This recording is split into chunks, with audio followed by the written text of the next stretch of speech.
Olá, seja bem-vindo, bem-vinda. Está começando mais uma edição do No Ar, o seu podcast. Prazer estar te recebendo mais uma vez agora para inaugurar a terceira temporada do nosso podcast. Chegamos, portanto, ao nosso 25º episódio.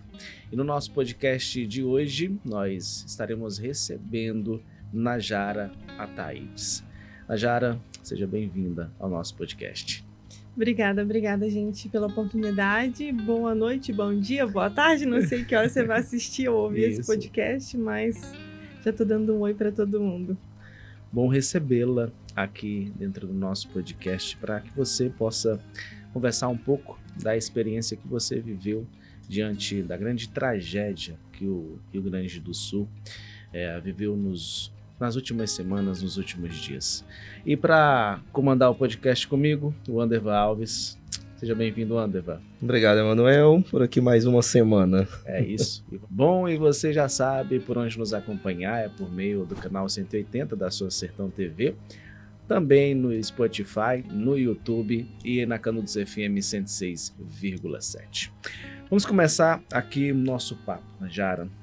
Bom, um enorme prazer estar te recebendo, mas sei que você não está com um coração tão feliz, porque você viveu, essas últimas semanas, momentos de muita apreensão por tudo o que o Rio Grande do Sul, passou nesses últimos dias, das cheias, das enchentes que assolaram a maioria, da região sul.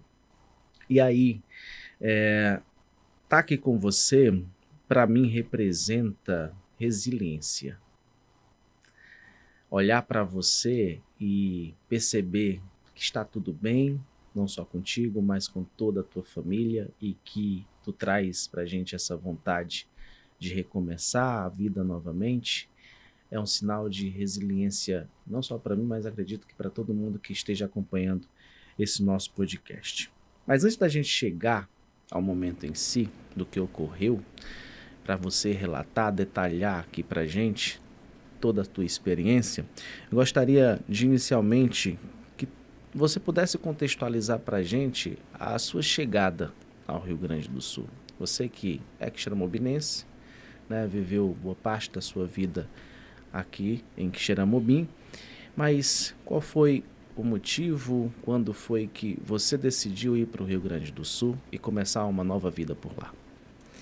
Assim, quase 10 anos eu morei lá no Rio Grande do Sul. 9 anos e um pouquinho. Eu arredondo para 10 para não ter que ficar contando, né? Mas foram quase 10 anos e, na verdade, ir para o Rio Grande do Sul também foi... Eu nunca esperava também sair daqui, né? Mas aí acabei conhecendo meu marido, ele é gaúcho. Ele veio uma temporada trabalhar em Fortaleza. Essas coisas que você se pergunta como, quando, mas aconteceu, né? A gente acabou se conhecendo do nada, assim. E do nada estamos aí há 10 anos casados já. E daí ele foi pra lá, voltou. E depois eu fui pra lá e fiquei lá esses quase 10 anos. Como era viver em Rio Grande do Sul? As experiências culturais, quando você olha pra lá e você compara com aqui. Olha, acrescentou muito em quem eu sou hoje. A valorizar a minha própria terra. Meio que o coração fica dividido. Eu acho que eu sou meio cearuxa. Entendeu? Entendi. Porque quando você se defronta com uma cultura tão diferente da nossa, que é a cultura tradicional gaúcha, você aprende a perceber as peculiaridades da nossa, que são tão bonitas do nosso povo, sabe? E você dá mais valor a algumas coisas. E também você consegue admirar aquela outra cultura que também tem tanta coisa bonita, né? Sabe você juntar aquilo e tirar o melhor das duas culturas? Sai uma coisa maravilhosa, porque o gaúcho, ele tem esse amor pela sua cultura de uma forma, assim, que é enraizado. O gaúcho, ele cresce amando a sua tradição, entende? Então, é orgulho você andar piochado, que é a roupa típica do gaúcho. É orgulho você andar piochado, principalmente no mês de setembro, que é o da Revolução Farroupilha. Então, com a alpargata, com a bombacha, o chimarrão, então tem essa coisa que faz parte de quem eles são. E a gente acaba também olhando para a nossa cultura e percebendo que nós temos a nossa roupa típica também. Sim. Né? Nós temos...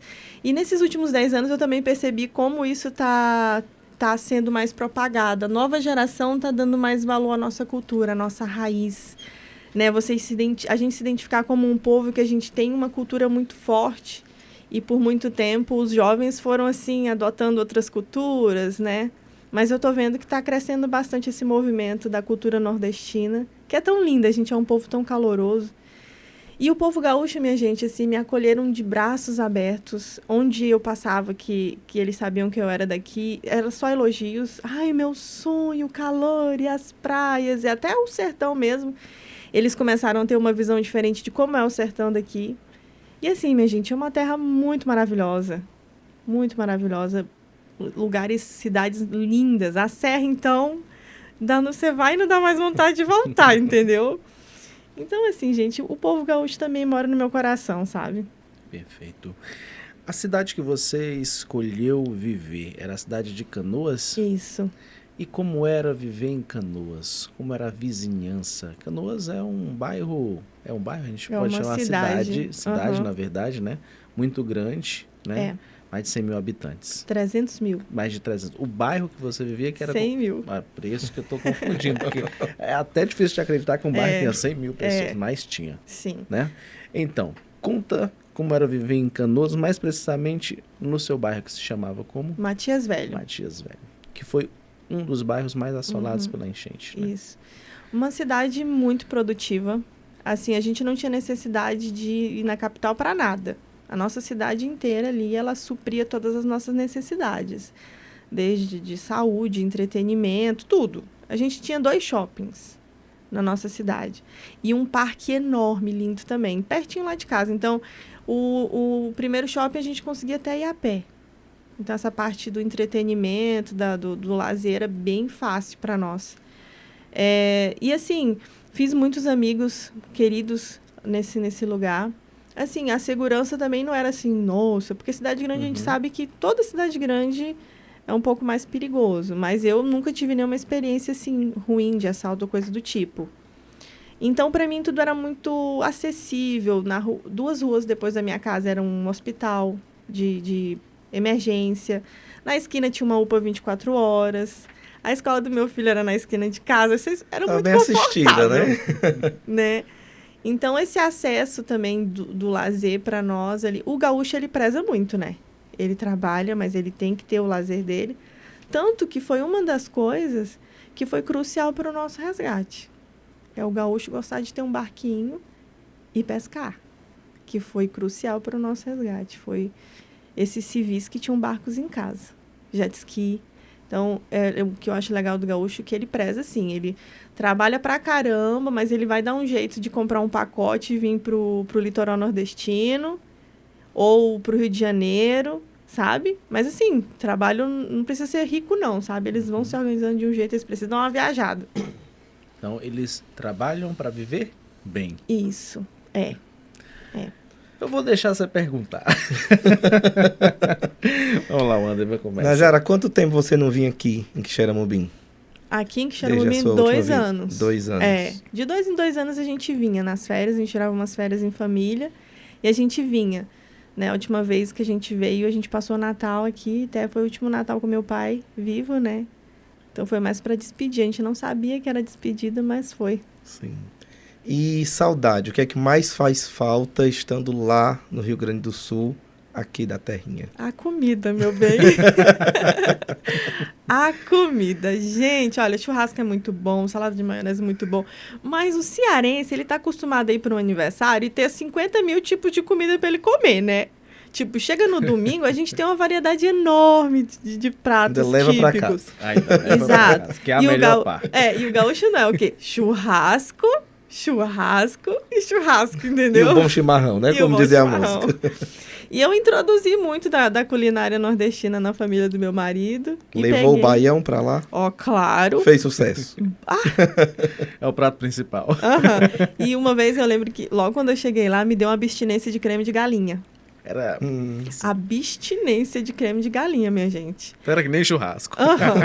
Aí eu disse, não, preciso fazer. Não, a primeira coisa que eu fui procurar foi a cuscuzeira. Gente, na primeira semana eu fui procurar, e Deus é tão bom que eu achei a cuscuzeira. Pequenininha, mas achei. E o cuscuz, porque nordestino sem o cuscuz não sobrevive em lugar nenhum do planeta, né? Mas aí eu fiz esse creme de galinha, comi uma panela de creme de galinha, depois fiquei passando mal. Bom, deixa eu te fazer agora uma pergunta em relação aos teus filhos, né? Bom, você disse que entretenimento, educação, saúde, tudo muito próximo dos seus filhos. O que você acha que daqui a um tempo eles vão sentir falta dessa vivência que eles tiveram do lugar, de Canoas, do bairro que vocês vivenciaram durante 10 anos? Que provavelmente vai ser difícil se reerguer, vai levar aí um tempo, um bom tempo, mas do que você já consegue ouvir deles, eles já sentem saudade de alguma coisa? De casa. No outro dia, o meu gurizinho de 6 anos, no outro dia que a gente saiu, né, conseguiu sair, no outro dia a ficha dele caiu, cadê minha casa? Aí ele começou a chorar, mãe, eu quero voltar para casa. E eu explicar para ele, meu filho não tem mais casa. Né, os brinquedos dele, a coleçãozinha dos brinquedos, o quarto, a cama, né, para a criança não é nem a questão material, mas sim aquela segurança que o lar traz, né?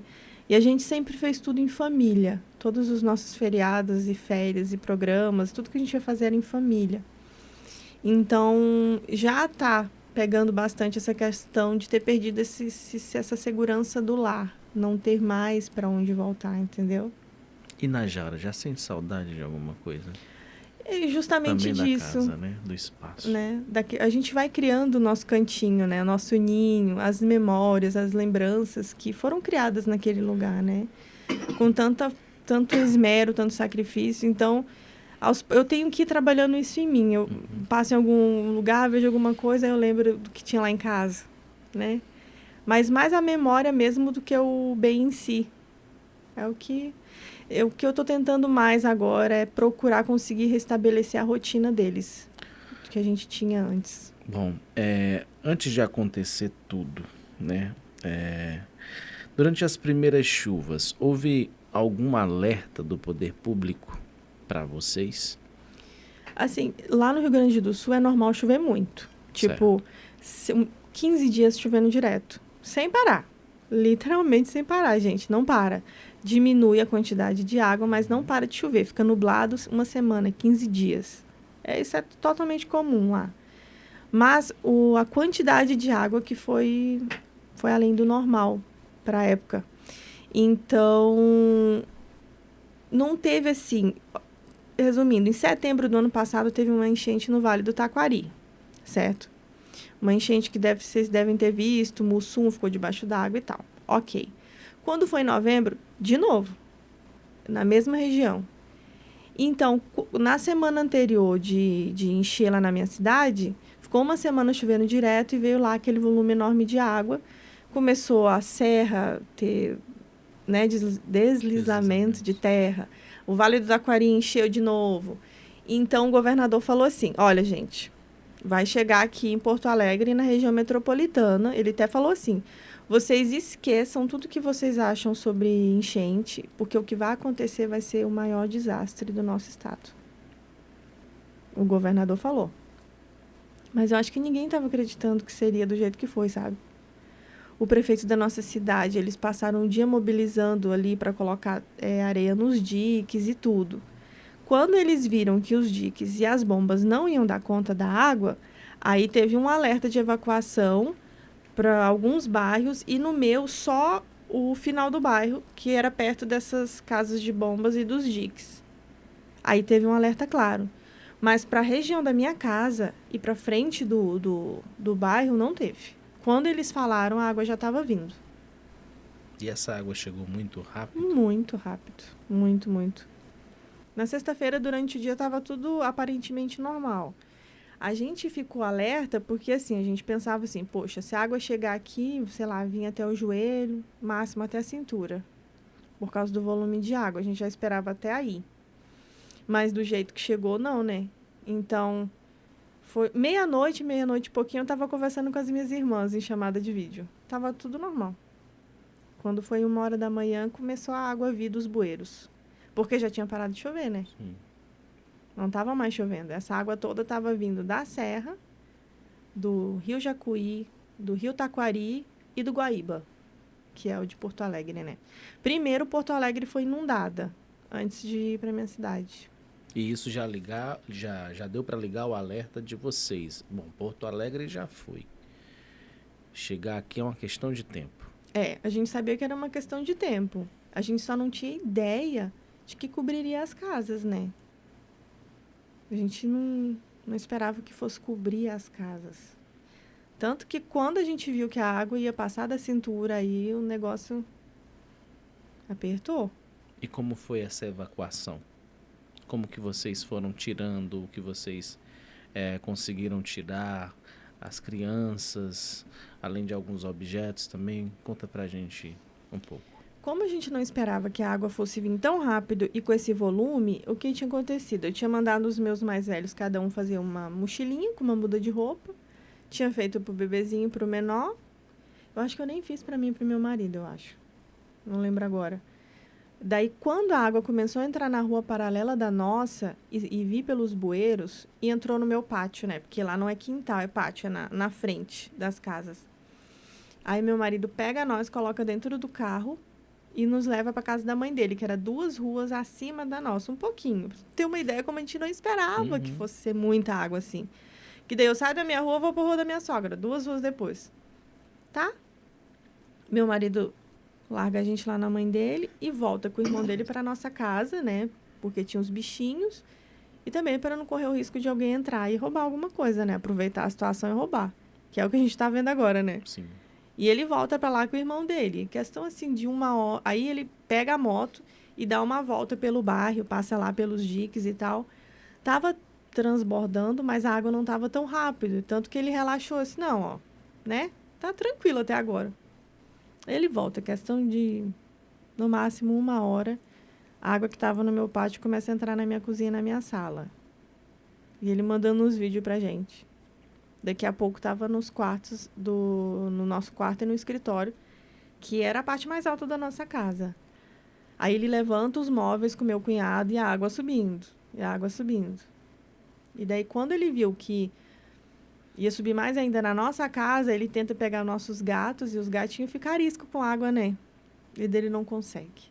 Aí tenta pegar nossa cadelinha, ela também foge. O único que ele conseguiu pegar foi o nosso pitbull, que deixou, né? Aí ele colocou o pitbull aqui, 50 quilos. Isso aí, quando ele sai com o nosso pitbull, a água já tá na cintura. E meu marido não sabe nadar, gente. Assim, foi Deus em tudo, porque ele não sabe nadar. E daí ele sai da nossa casa com o irmão dele e vai pra casa da mãe dele, onde a gente tava. Aí minha sogra, eu tava colocando o bebezinho pra dormir.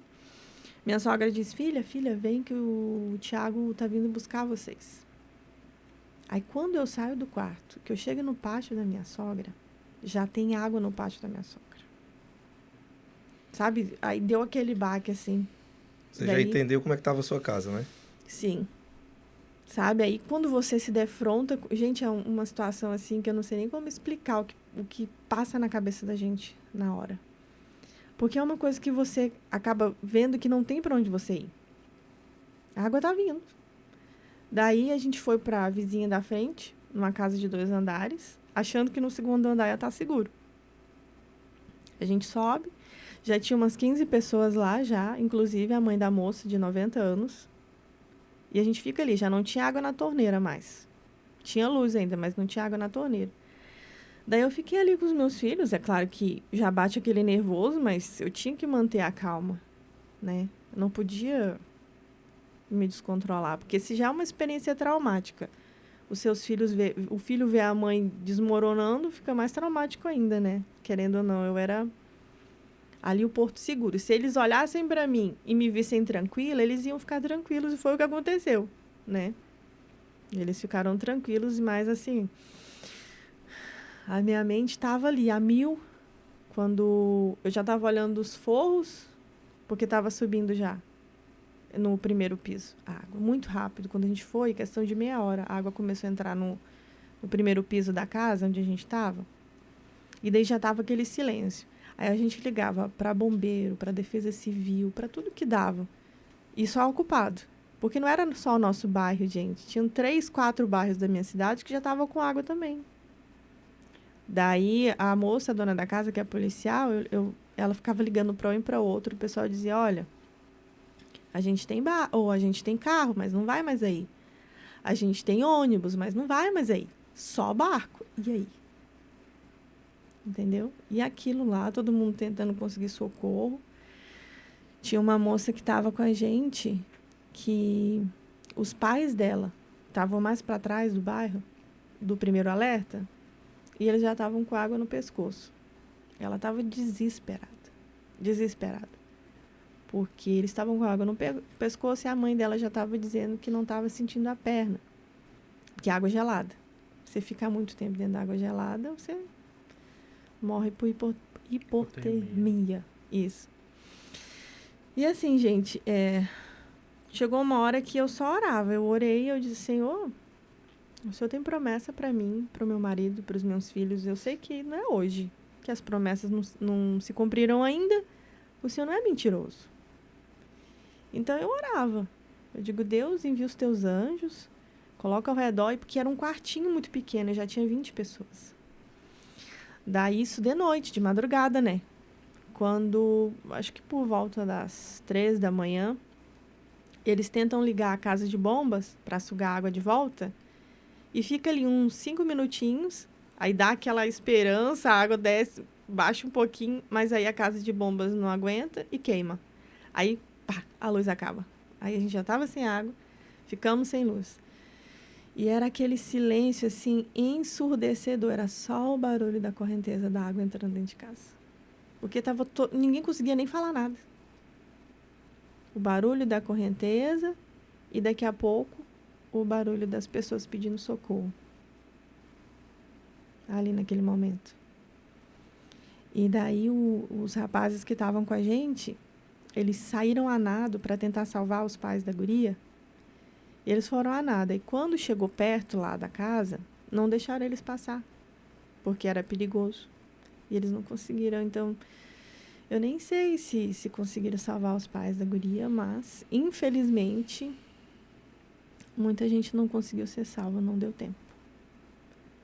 Por isso que foi crucial a atitude do meu marido, a escolha que ele fez, de não esperar pelo socorro, mas de nos levar até o socorro.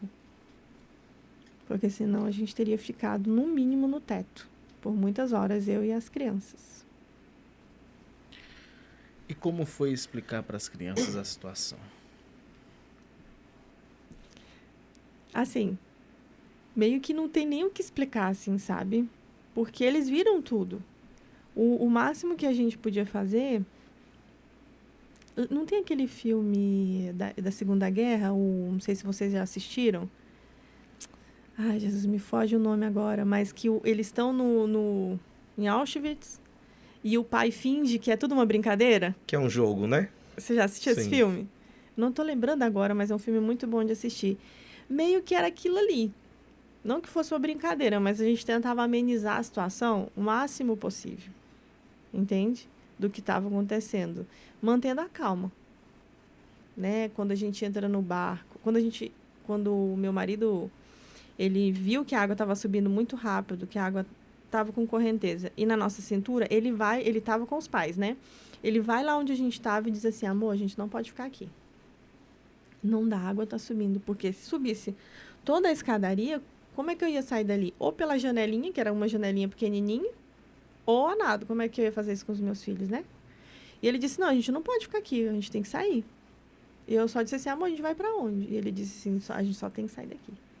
Eu pego os meus filhos, ele pega o bebezinho que estava dormindo, enrolado na coberta. Eu pego o de 6 anos, coloco aqui nas costas. Os mais velhos, cada um pega uma mochila. E daí os 2 irmãos mais novos do meu esposo foram com a gente. E a gente desce a escada. Meu marido desce na frente, eu desço atrás. E o último degrau, a água era muito escura, e ainda estava amanhecendo o dia, e eu não vejo, eu resbalo assim, eu escorrego, e caio dentro da água gelada com um gurizinho de 6 anos. Aí eu pego ele assim, bem rápido. Aí nessa hora ele quis se desesperar, sabe? Eu disse, não, filho, foi só um mergulho. Tá entendendo? Mas assim, aí a gente sai caminhando assim, as ruas lá são bem largas. E meu marido dizia assim, olha, vamos só no meio. Depois que eu fui perceber que até aí, meu marido não sabe nadar, ele não entende nada de água. Deus guiou ele até nisso. Depois que eu fui perceber que tem os bueiros, se você anda na lateral, o bueiro pode sugar. E ele dizia assim, vai só no meio, vamos só no meio. Aí a gente foi filhinha assim, ele na frente, eu atrás, todo mundo filhinha. E a gente saiu sem... Foi um passo de fé, minha gente. De confiar que Deus iria salvar a nossa vida. Mas a gente não podia ficar ali esperando por socorro. Tanto que o socorro demorou mais de 10 horas para chegar. Como que eu ia ficar nessa situação, né? E daí a gente sai caminhando com água na cintura. Depois a água sobe pro peito, correnteza, com as crianças. Quando a gente vira à direita, na esquina, aí daí a gente avista de longe. Minha gente, a única explicação, aliás, a explicação é Deus. Porque aqui correnteza, né? Correnteza sim, correnteza sim, correnteza. E tinha um lugar seco, redondinho assim, ó. A correnteza passava de lado assim, ó, e não entrava. Quando a gente virou, tinha esse lugar seco, vinha chegando 3 barcos e um jipe daqueles grandão. Na hora. Se a gente tivesse esperado 20 minutos, 30 minutos, eu não sei o que teria acontecido. Não sei. Porque a gente já estava dentro d'água, né? Mas, assim, foi crucial ouvir a voz de Deus nesse momento. Não ter dúvida da voz de Deus. Porque foi assim que a gente se salvou. Foi assim que Deus poupou da gente ficar horas e horas no frio, em cima de um telhado com as crianças. Foi assim que a gente foi salvo. Najara, até agora, pelo seu depoimento, né, sua história, a gente percebe a Najara mãe, super mãe, né, para tranquilizar os filhos, ser a fortaleza, ser forte. Qual foi o momento que a Najara voltou a ser a Najara mulher, que entendeu o que estava acontecendo, que teve um tempinho para você cair a ficha? Como foi isso? Foi porque, assim, o meu marido coloca a gente dentro do barco, mas ele não sobe no barco, porque estavam salvando os voluntários, né? Estavam salvando mulheres, crianças e idosos, que era a prioridade, né? E os homens estavam ficando. Então, ele deixa a gente e ele fica no meio da correnteza. Só que, assim, não dava tempo de dizer, amor, eu vou para tal abrigo. Ou, tu vai para onde depois daqui, tá entendendo? Foi muito rápido. Coloca a gente... A prioridade era salvar as crianças. E a prioridade dele era salvar eu e as crianças. Botou a gente dentro do barco, depois eu penso, vocês só saiam daqui. Então, a gente eu não tinha certeza se eu ia ver meu marido de novo. Eu sabendo que ele não sabia nadar. Mais uma vez, eu tinha que confiar em Deus. Na soberania dele e que ele ia cuidar do meu marido. Entende? Então, a gente sai, nos levam para um abrigo. Assim, gente, eu cheguei no abrigo, você olhava para a cara das pessoas e era aquela cara de desolação, assim, tipo, o que tá acontecendo? Eu perdi tudo. Eu estou sem nada. E não era só eu que estava nessa situação. Então, eu entro no abrigo, eu começo a trocar a roupa das crianças, que estava todo mundo molhado. Tinha uma pilha de roupa, assim, quando eu cheguei, que não tinha dado tempo de separar. Eles só jogaram as roupas ali e a gente ia catando as roupas. Então, assim, era modo sobrevivência. Até então, ali, eu só tava modo sobrevivência, vou trocar os meus filhos, vou procurar uma bebida quente, um pano pra gente deitar em cima, porque não tinha colchão. Então, já tinha arrumado todo mundo e, por Deus, o meu marido consegue se salvar segurando num jipe, sendo arrastado por um jipe. Ainda cai num buraco ainda, afunda. Corta a perna, corta a mão, mas Deus livra de tudo e ele consegue achar a gente nesse abrigo. Eu ainda não sei, pra você ver, não consegui nem conversar com ele pra saber como é que foi que ele chegou até o abrigo. Ele chega até o abrigo. Quando eu olho pra trás, que eu vejo meu marido, aí a gente se agarrou chorando, se abraçando. E daí, esse momento, a ficha caiu. Poxa, a gente acabou de sobreviver de uma tragédia. Certo que ainda teve outros capítulos, né? Uhum. Mas naquele momento ali foi quando eu chorei. Até então eu não tinha desestabilizado, assim, por fora, né? Nem um pouquinho. Porque por dentro era uma batalha. Mas naquele momento ali a gente se abraçou e a gente chorou. A gente chorou tudo que a gente tinha para chorar naquele momento. Enxugamos as lágrimas. Aí o meu cunhado, o irmão dele, foi buscar a gente e nos levou para outra cidade. E a decisão de retornar, como foi feita para Quixeramobim? A gente não conseguia pensar em nada assim, sabe? Era só o próximo passo, ficar vivo. Porque a gente ficou com a roupa do corpo. Na outra cidade que a gente foi, já não tinha água potável. Tu tá entendendo? A cidade que a água não chegou, também estava uma calamidade, de algum jeito, né? Então, a gente... Foi minha família. Aqui, eles começaram a se mobilizar. A minha irmã daqui, sabe o que ela estava fazendo? Ela, no iFood, ela pesquisava os restaurantes, ela pediu o endereço de onde a gente estava, ela pesquisava os restaurantes, comprava de 4 em 4 garrafinhas de água e mandava lá para onde a gente estava. Foi assim que a gente não ficou com sede. Acredito. Minha família começou a se mobilizar, disse, olha, a gente vai conseguir as passagens de vocês, né, de mim e das crianças. E foram... Gente, eu e meu marido, a gente não tinha condições de resolver mais nada. Era só ficar vivo. E o pessoal aqui que fez tudo. Foi resolvendo tudo. Como foi retornar para Quixeramobim, ser acolhida pela família e também pelo povo quixeramobinense? Gente, eu me emociono demais porque eu não esperava. Não esperava. Esse movimento, essa acolhida tão calorosa, sabe? Desde quando eu pisei no aeroporto. Tanto da minha família como de todo mundo. Todo mundo. E assim, eu só posso dizer que Deus, ele é um pai maravilhoso. Porque ele sabia que eu ia precisar disso. Para eu continuar de pé, resolver tudo que ainda precisa ser resolvido, reconstruir a vida de uma forma onde eu fique firme, né?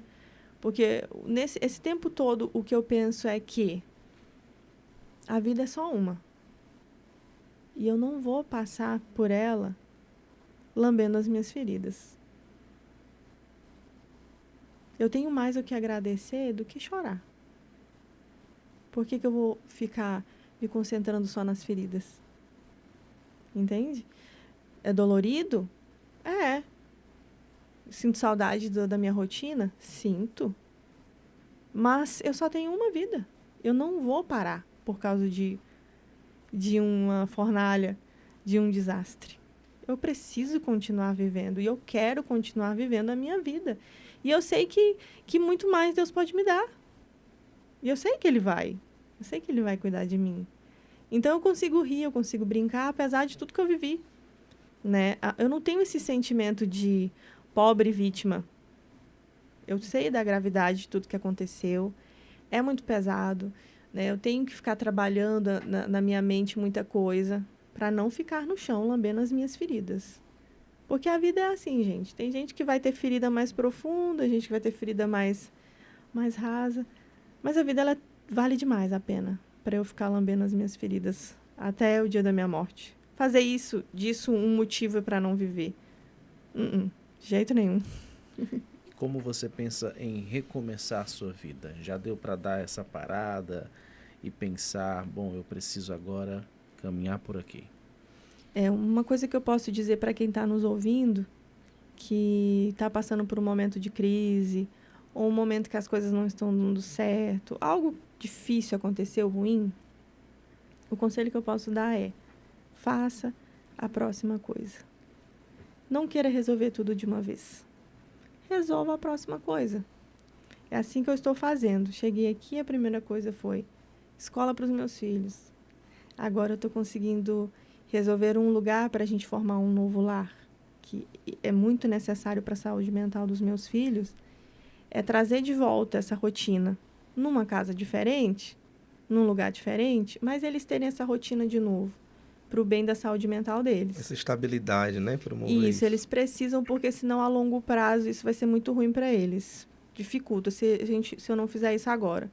Então eu estou resolvendo um BO de cada vez. Ponto. E assim a gente vai fazendo. Não adianta querer resolver tudo de uma vez só. Ou, tá entendendo? Paralisa.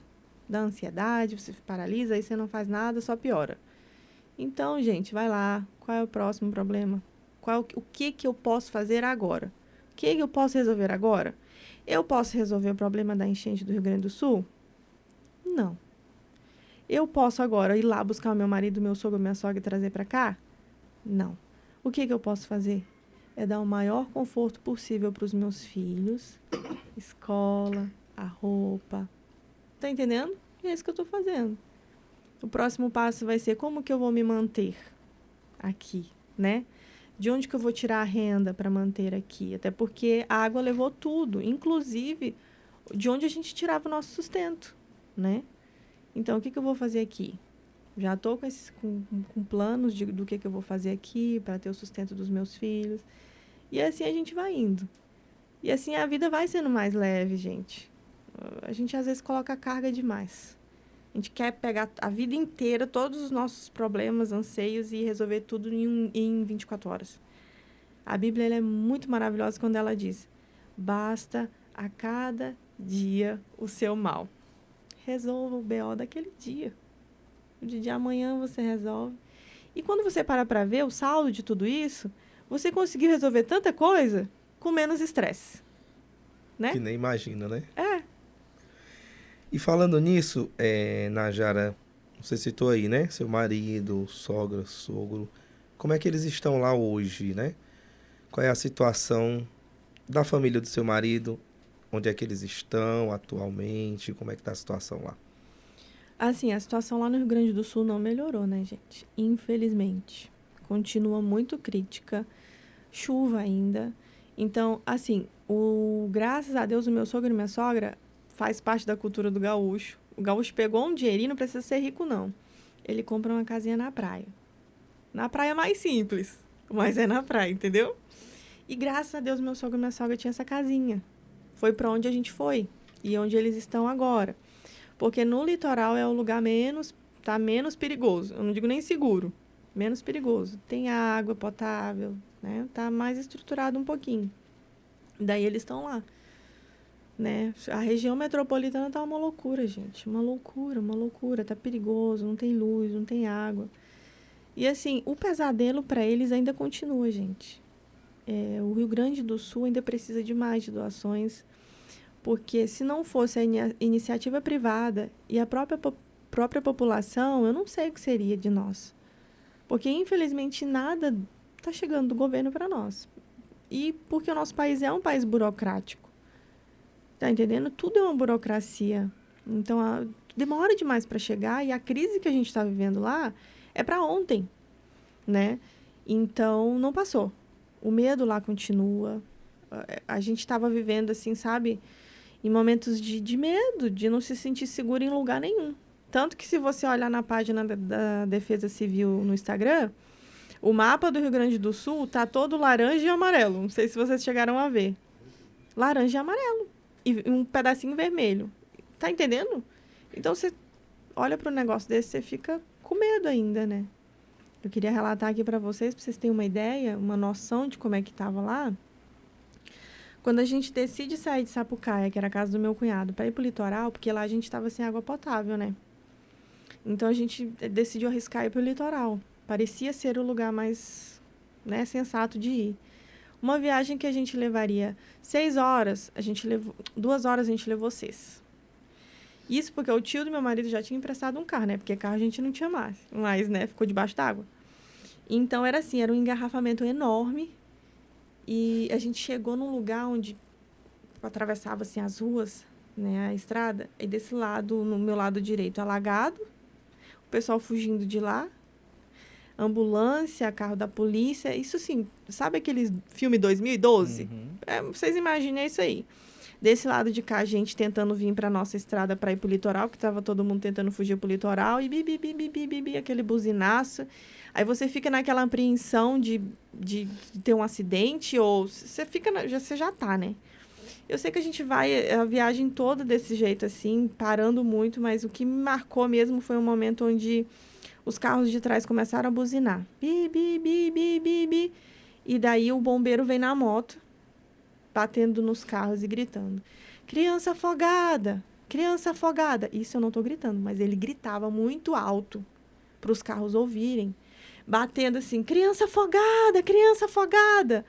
E atrás vinha a ambulância com uma criancinha afogada. Aí ali, meu Deus, foi difícil demais. Isso não sai da minha cabeça. Não sai da minha cabeça o momento onde eu estava salvando os meus filhos no barco e tinha uma criança de 10 anos dentro d'água pedindo para subir no nosso barco. E se a gente colocasse ela no nosso barco virava, todo mundo morria. Você sabe essa situação de você ter que decidir isso? Se eu estivesse sozinha, eu pulava na água sem nadar e botava a guria para dentro. Mas para a glória de Deus vinha vindo outro e a gente indicou para eles pegarem ela. Assim, gente, é um filme de terror.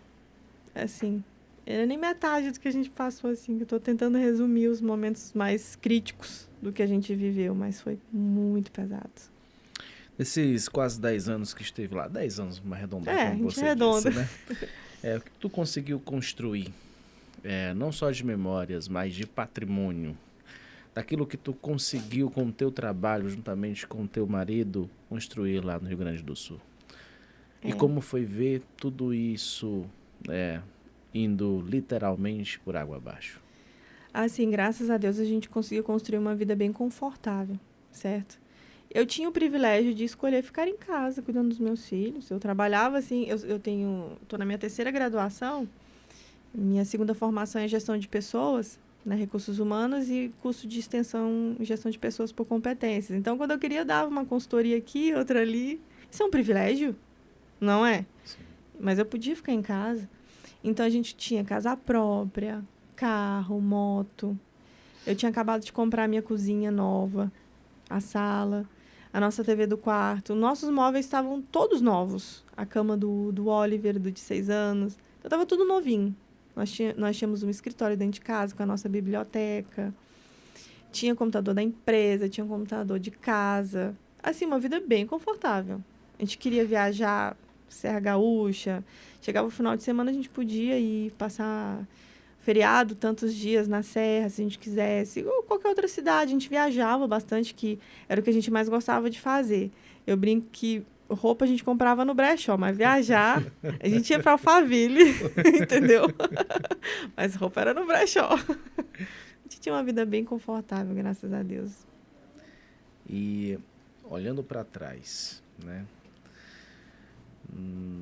Se pudesse recomeçar a vida novamente, recomeçaria de uma maneira diferente no Rio Grande do Sul?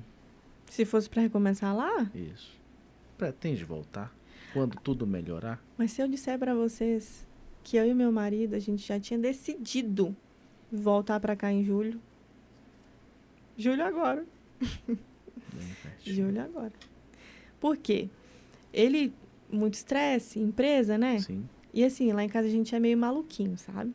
É muitos filhos, muitos bichos, casa. Aí cada um faz 2 faculdades ao mesmo tempo, pós-graduação. Então, meu marido já estava na 2ª graduação, Direito e Filosofia ao mesmo tempo. E a gente faz pós, e a gente tá entendendo? A gente é meio maluquinho, sabe? Então, ele estava muito cansado. E cidade grande, a gente sabe que é muita correria, né? E a empresa dele trabalhava de segunda a segunda. Não fechava, né? Até tarde da noite. Aí ele caiu de moto, quebrou... Isso tudo, gente, ele tava com a costela quebrada e com o joelho rompido na hora do alagamento. Então, a gente disse, vamos voltar para Quixeramobim, ter minha família, a cidade menor, mais tranquilo, vai ser bom pra gente, né? Desacelerar um pouquinho essa vida corrida. Mas Deus quis que fosse de outro jeito, né? Ele desacelerou, ele tá lá, tá de mãos atadas, não pode trabalhar, porque foi tudo, né? Então... Só foi de outro jeito, mas a gente já tinha planos de vir embora para cá. Então, vai começar o futuro seria começar em aqui. Isso, exatamente. Wandervan, pergunte. Uma lição, Najara, para quem está nos acompanhando aí, de tudo que você passou, né? Uhum. Uma lição de vida. Não perca mais tempo brigando com quem você ama.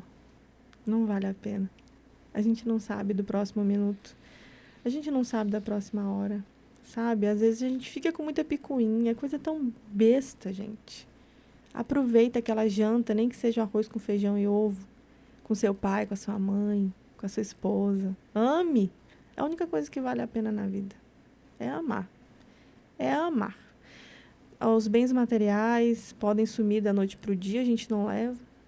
Mas isso, aqueles colegas queridos, aqueles amigos, às vezes a gente fica na correria, nunca tem tempo para tomar um café com um amigo. Ai, nunca tô com tempo. E, gente, não vale a pena.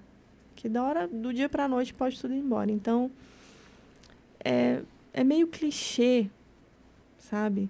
Mas é ser grato. Ser grato pela cama, ser grato pela roupa, mesmo que não seja aquela marca que você queria, sabe? Mas tudo que você tem hoje, mesmo que você olhe para o futuro, deseje algo melhor, mas seja muito grato por aquela mãe chata, aquele pai chato, aquele vô, aquela avó, sabe? Aquela esposa que às vezes fica muito no ouvido do marido, aquele esposo. Isso é o precioso, mais precioso. Porque foi o que a gente, no final, foi nós. Até eu comentei pro meu marido, amor, a gente sempre foi uma boa equipe, eu e você. Tanto que a gente conseguiu salvar nossos filhos. E é isso que importa no final, gente. Só isso. Bom, voltando ali pro Rio Grande do Sul, como se fosse bem pertinho, né? Voltando ali pro Rio Grande do Sul. Das últimas informações que o teu marido traz, o que está sendo mais necessário de doações para este momento, para quem está lá? Roupa de frio, né? Coberta. Que vai começar uma temporada. Já tá vindo o frio. Tá vindo, né? Veio antes do tempo, no caso, né? Mas agora, junho e julho são os meses mais frios lá. E provavelmente vai ser muito, muito, muito frio. Porque já tá muito frio lá. Então, roupa quente, contínua água potável, comida, sabe, gente? Isso aí a gente vai precisar por muito tempo ainda lá. Porque não tá vindo de outros lugares, a não ser das doações.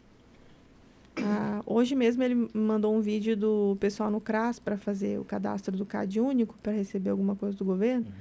Filas quilométricas. Até isso o povo tá tendo a humilhação de passar, sabe? Porque, tu imagina, minha cidade, 60% dela ficou dentro d'água. Então, 40% da cidade, a população que saiu de casa está toda nesses 40%. Continua um estado de sítio. Se eu for comparar, é como uma faixa de Gaza. A realidade lá é de guerra, sabe? É essa. Então, a gente vai continuar precisando de tudo que já está indo. Tanto comida, como água, como roupa quente. Vamos continuar precisando. O meu marido tá lá, tá comendo por causa das cestas básicas. Ele tá vestido por causa das doações. Eu também, nossos filhos também. Entendeu? Ele já tentou retornar à casa que ficou completamente alagada? Ainda não, porque a água não baixou. Ainda não, né? Baixou pouquinho. Aí vem a questão das doenças por causa da água. Tem corpos na água, né? Que serão revelados quando toda essa água baixar, né? Gente, é a segunda parte. O número ainda infelizmente, pode ser maior do que... Vai ser. Eu tava lá, eu vi que não deu tempo de salvar todo mundo. Um relato que me chamou muita atenção dos repórteres na TV é que alguns diziam que a água tinha cheiro de morte. Sim. Chegou a sentir isso? Eu não passei por esse momento porque a gente saiu logo. Certo. A gente conseguiu sair a água no peito. Entende? Se você for comparar com o ponto que a água chegou, 9 metros, eu saí logo. A gente conseguiu sair logo. Mas quem ficou, meu sogro e minha sogra ficaram 10 horas no telhado e a água já estava chegando no telhado quando eles foram resgatados. Teve gente que, de terceiro, quarto piso, o pessoal não quis sair de casa por causa dos assaltos, né? Então, eles começaram a sentir o cheiro de morte, porque na água vai decompor mais rápido, né? Você pega um pedaço de carne e bota dentro da água, você vê. Rapidinho ali começa a desmanchar e o cheiro. E assim, gente, no dia, porque assim, meu marido deixa a gente em segurança na casa do irmão dele e volta para tentar salvar os pais, certo? Ele fica naquele entrada da Matias, que tem aquele viaduto. Ele fica ali gritando, ele volta para casa sem voz para tentar salvar os pais. Então, ele fala que naquela hora, ainda no primeiro dia, vinha vindo um bombeiro chorando porque tinha dado de cara com o corpo de uma criança de 6 anos. Tem a bebezinha, né, também. Então, gente, olha, quando a água baixar, vai ser o próximo capítulo do terror, que é ver a destruição, que é encontrar casas com famílias inteiras mortas dentro, muito idoso, muitos homens. Muitas crianças ficaram sem pai e mãe. Por quê? O barco chegava, eles diziam, leve os meus filhos. Quando o barco conseguia voltar de novo, que era pouco barco, já não tinha, já estavam mortos, tá entendendo? Então, o que acontece? O foco dos voluntários, o primeiro foco foi salvar quem estava vivo. Tanto que daí os corpos, eles estavam, que eles achavam, eles estavam colocando, juntando assim, entendeu? E iam atrás dos vivos. Agora sim, eles estão começando a pegar os mortos, né? Que infelizmente, gente. Infelizmente, muita gente. Outra coisa que eu também percebi nessa cobertura jornalística é o trauma dos animais. Você disse que conseguiu salvar o seu pitbull. Uhum. Ficou com algum trauma? Sim, sim. Quando ele me viu, quando eu vi o meu pitbull, o olhinho dele ficava perdido, tava perdido, assim, sabe? Aquela carinha de angústia, porque ele ficou dentro da água, né? Ele foi resgatado junto com os meus sogros. Tem até o vídeo no meu Instagram, aquela carinha linda dele. E aquele monte de água. Então, quando ele olha pra mim, que ele me vê, na hora, parece que, tipo, minha mãe. Aí eu vi a calma na cara dele, sabe? Isso porque ele não ficou tanto tempo dentro da água. Imagina bichinhos que... Eu não sei o que aconteceu com meus gatinhos. O tio do meu marido foi em todos os abrigos, mas não achou. Eu nem paro muito pra pensar, sabe? Porque eu muito pegada com eles. Eles ficavam doentes, eu começava a chorar. Imagina. Então, eu nem paro muito pra pensar. Tento não ver gatinho, tento não ver cachorro. O meu pitbull, quando meu marido manda foto ou vídeo, eu só falta morrer também. Porque a gente se apega com eles também. Infelizmente, a gente não conseguiu. Eu fico pedindo a Deus que eles tenham conseguido subir na árvore, em cima de um teto, e tenham sido resgatados, sabe? Wonderful. Najara, você veio, na verdade voltou, né, para Quixeramobim. Sim. Acredito que muitas outras pessoas também fizeram isso, né? Voltaram para os seus lugares de origem e tal. Mas a gente sabe que uma grande maioria são de lá.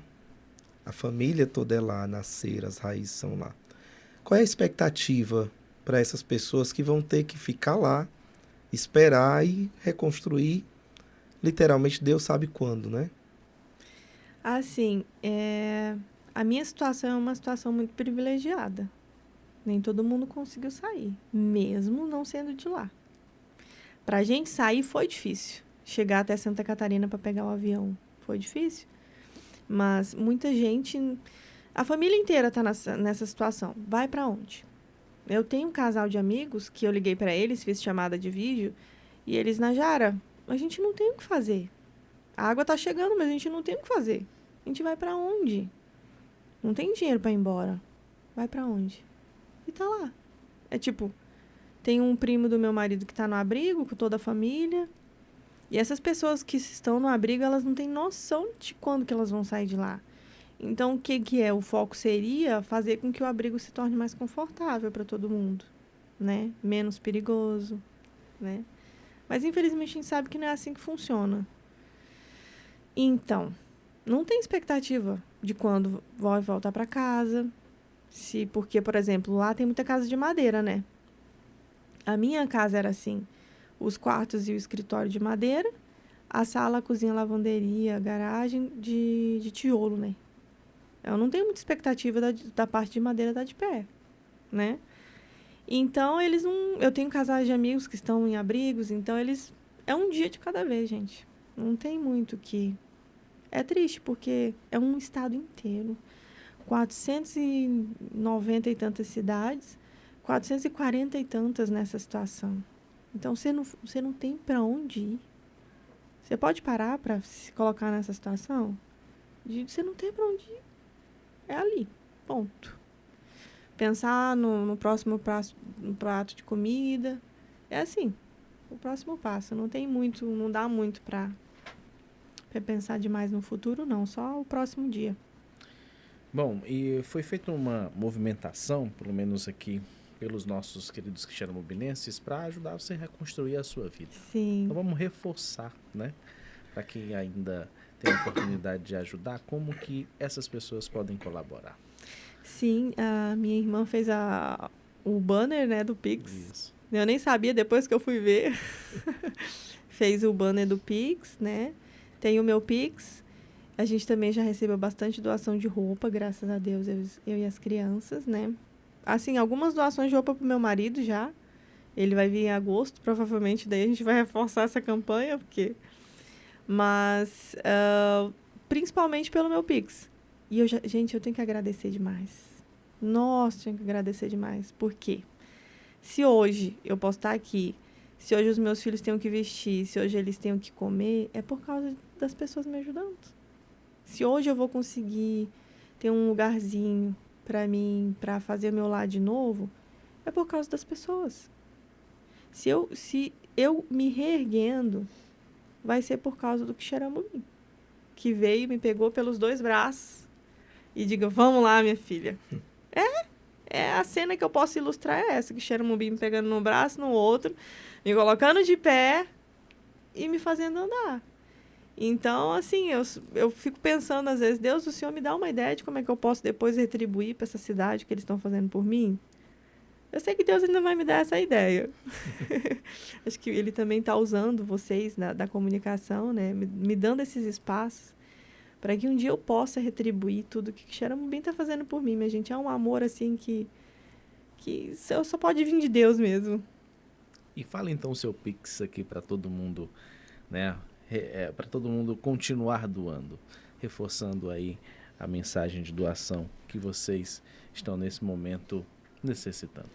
O meu Pix é o meu CPF 027 941 653 99. Vai estar lá meu nome, Maria Najara Bernardo de Almeida. E aí as pessoas podem ajudar com o quanto puderem. O que quiserem, sabe? Assim, eu fico muito grata. E vocês ainda vão ver. A gente vai ter, assim, uma segunda parte desse podcast. Se Deus quiser. Pra dizer, e aí, Najara, eu vou contar todas as bênçãos. Gente, tem muita coisa ainda que Deus vai fazer. Inclusive com o Thiago aqui, né? Com ela. Com certeza. Olhe, Com certeza. ele é fã da Sertão TV. Lá em casa, no Rio Grande do Sul, só rolava Sertão TV. Quando eu via meu marido, ele tava. Se não era na TV, era no telefone assistindo vocês, viu? Que bom. Bom saber que a nossa audiência também Aham, chegou sim. por lá e continua chegando por lá. Sim. Najara, bom, quero te agradecer por ter tido a disponibilidade de participar.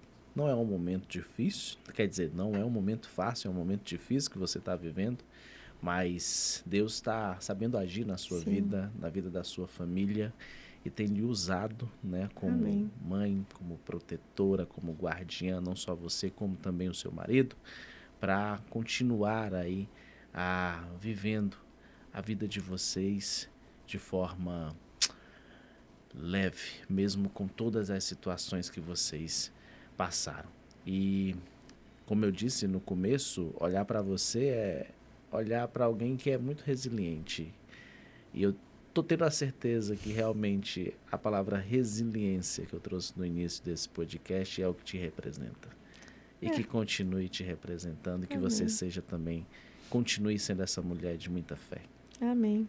A gente só tem 2 alternativas na vida, diante dos problemas. Ou é desistir, e isso não quer dizer que você vai morrer, né? Você só desiste e vai ter uma existência péssima. Ou é lutar, gente. Levantar e lutar. Eu escolho lutar. Lutar e depois contar as bênçãos, né? Wandervan. Eu finalizo agradecendo também, né? Entender um pouquinho mais sobre a experiência vivida ajuda a gente a tirar muitas lições, né? A conhecer um pouco melhor. E fica o incentivo, né? Para quem está nos acompanhando aí, as doações ainda são necessárias. Sim. E vão continuar sendo durante muito tempo. Então, Sim. quem puder ajudar, né? Apoiar a Najara, mas também apoiar os que estão lá. Sim. Fiquem à vontade para fazer isso. Eu acho que é uma mensagem também importante, né, Najara? Porque a crise não passou ainda lá, né? A crise ainda vai permanecer por muitos meses e o Rio Grande do Sul vai precisar do resto do país. E você já deixou, né, esse recado que o Rio Grande do Sul vai precisar muito do país. A gente divulga o Pix, tá certo? Do Rio Grande do Sul durante o decorrer do nosso podcast, para que você também possa doar para quem muito também necessita e que está lá no Rio Grande do Sul, os nossos grandes amigos, para que eles também possam recomeçar as suas vidas. Bom, Najara, mais uma vez, muitíssimo obrigado pela sua participação. Eu que agradeço, gente. Muito obrigada por poder compartilhar um pouco e receber esse acolhimento de vocês, sabe? Que me ajuda também a seguir em frente. Muito obrigada pela oportunidade. E depois é só contar as bênçãos, gente. Ainda vou... Com toda certeza. A gente ainda vai se reunir aqui novamente para contar as bênçãos. para falar das bênçãos que Deus Sim. vai proporcionar ainda para a vida de vocês. Amém.